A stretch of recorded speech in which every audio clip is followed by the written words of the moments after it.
till all are fun. Hello, my baby. Hello, my honey. Hello, my ragtime gal. Sonny, you kissed my wife. Baby, my heart's on fire. Did you want a copy of Commander Class 86 Movie Optimus Prime, but didn't want to pay the Commander Class price? Nor did you want the trailer? The completionist exploitation industrial complex we know as Hasbro has got you covered with this. It's Studio Series 86 movie One Shall Stand Optimus Prime, a leader-class figure based on the Commander mold. This one made for the More Than Meets the Eye collection, and a Target exclusive, seemingly. Behold the leader-class box. The More Than Meets the Eye packaging has these red and yellow stripes, so you can spot them on the shelf easier, I guess. Plastic window with One Shall Stand printed on it, and movie-inspired artwork. The art wraps around to the side panel, which has the Transformers 40th anniversary logo in pride of place. Photos of both modes are on the back, along with features and a very short bio, reading, Optimus Prime battles his nemesis, Megatron. The other side has artwork of Optimus Prime gazing dramatically off into the distance. Now let's get this figure out and see if there's more than meets the price. They went lead on accessories this time out. Battle Damage Optimus Prime comes only with his instruction booklet, his ion rifle, and a gold-plated shard. But the important thing is, he comes with Optimus Prime, using the Commander class mold for the base figure, which is one of the best Optimus molds you'll ever see. Short of a masterpiece, a red semi-truck with blue carriage in the back. Silver painted tires pinned in place. With dense plastic and an equally dense parts count, he feels very solid with strong heft.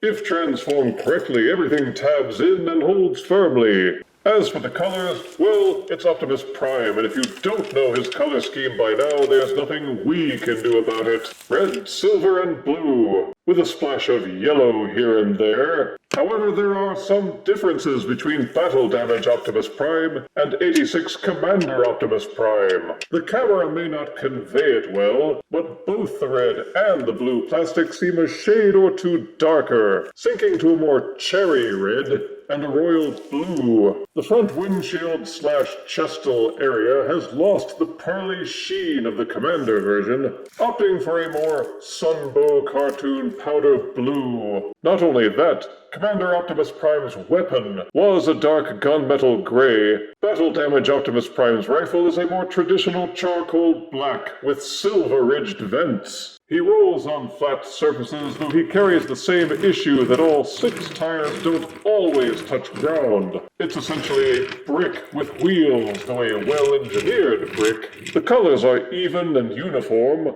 with no discolored patches between sections. The transformation seams are well camouflaged. The main differences between this figure and the Commander figure is the battle damage, which takes the form of these painted-on cracks in the front windshield, a remolded grille with a 5mm port, and this small patch at the back upper right side with dark gray decals to simulate cracks. Beyond that, the truck mode is as clean and solid as the 86 Commander version. The port in the grille is meant to plug in the shard accessory. The rifle can be stored in these ports on the rear struts. You can also plug the shard back here, but this port is a carryover from the Commander figure, and it is used to connect the trailer. Speaking of which, Battle Damage Optimus Prime is compatible with all the accessories which came with Commander 86 Optimus, right down to the You've Got the Touch booster blasts. I wish they had gone more in depth with the remolding to display more battle damage across all sides and the back. Yet this figure proves even a brick can have some play value. If you've never handled this figure before, be sure to follow the directions your first couple times through. It's an involved process with over 40 steps, but the end result is quite worth the effort. The robot mode is where the battle damage aspect comes through more clearly. While maintaining the red, white, and blue colors, Optimus Prime has new molding meant to simulate battle damage. That includes the head, which is now sculpted with a dinged-up faceplate and wonky, crooked antenna. The front windshields have crack lines painted on the front, and the right side of the front grille abs and his obliques have dents and crumpling. All of which is meant to mimic the appearance of damage that Optimus Prime sustained during his fight with Megatron in the '86 movie. They both punched each other in the face several times, which accounts for the head sculpt. Then there was this scene where Megatron picks up some fragment of debris and chucks it into Optimus Prime's midsection.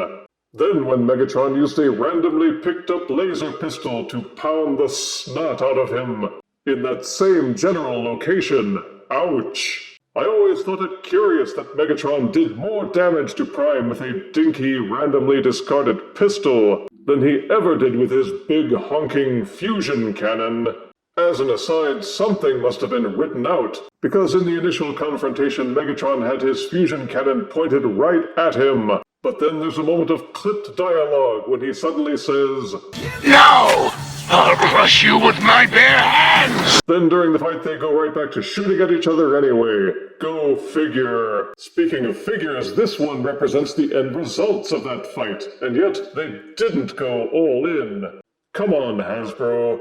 If you're going to just use paint to simulate the battle damage, then you should have gone all in and given this figure War for Cybertron Siege-level grunge and splattering. That said, the '86 Commander Optimus figure is an excellent mold, and this figure being based on it means it's a quality figure as well. It's tall, it feels quite dense, and almost all the joints feel super tight, so much so that I wonder if stress might become a problem.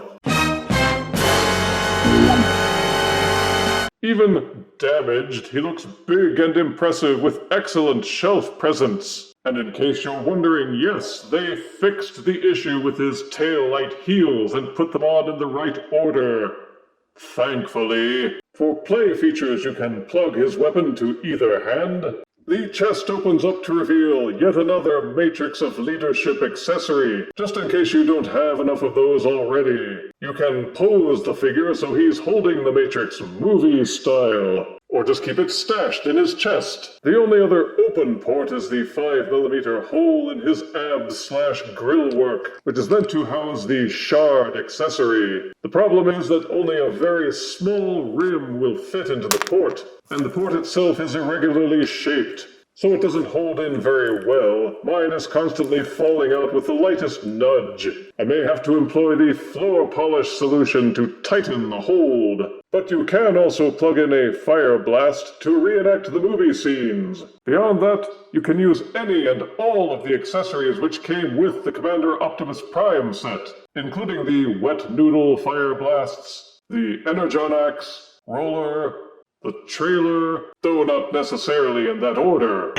Battle Damage Leader Optimus Prime comes packed with all the articulation that came with Commander '86 Optimus Prime, including a 360-degree rotating head, tilting antenna, slight waggling, fully rotating shoulders, splaying arms, rotating smokestacks, upper bicep swivel, elbows that rotate forwards and backwards, rotating wrists, double-jointed pointing finger, and double-jointed mitten 3 fingers. Full 360-degree waist rotation. Hip skirts which angle out at the front and back.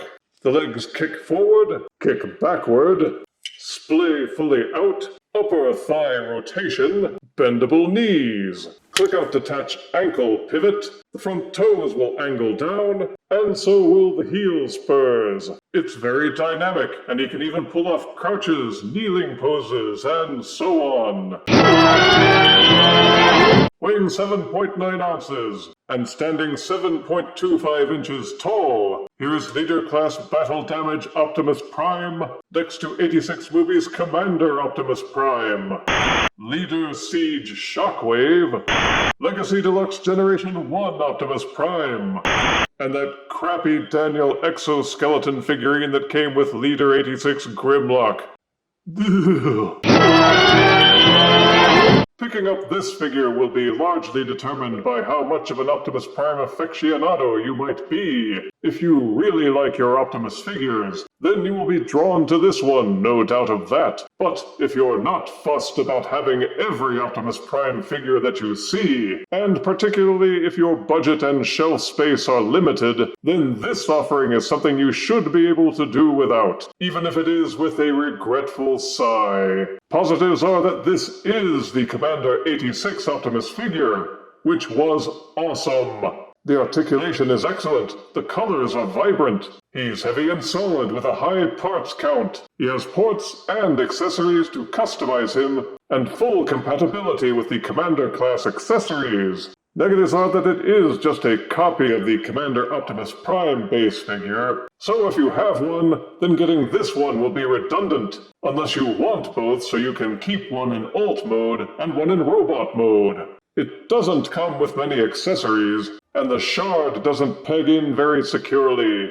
Going through all 40-plus transformation steps can be a pain, and the joints are so tight that mine is showing some stress marks already, and they didn't seem to sink much effort into the battle damage aspect, which was supposed to be the whole point of him. But if you couldn't afford the Commander 86 version, or if you just missed out on him, then this provides the base figure at a less expensive price. Sure, you don't get all the Commander-level accessories, but in the end, do you really need all that other stuff? If the answer is no, then I highly recommend this figure. He loses some pointage for the ill-fitting shard and the incomplete battle damage, yet battle damage leader more than meets the eye Optimus Prime still gets a well-earned 8 out of 10 deaths. How long before they repaint this one into a dead version? If you refuse me, honey, you lose me. Then you'll be left alone, oh baby. Tell them all, and tell me I'm your own.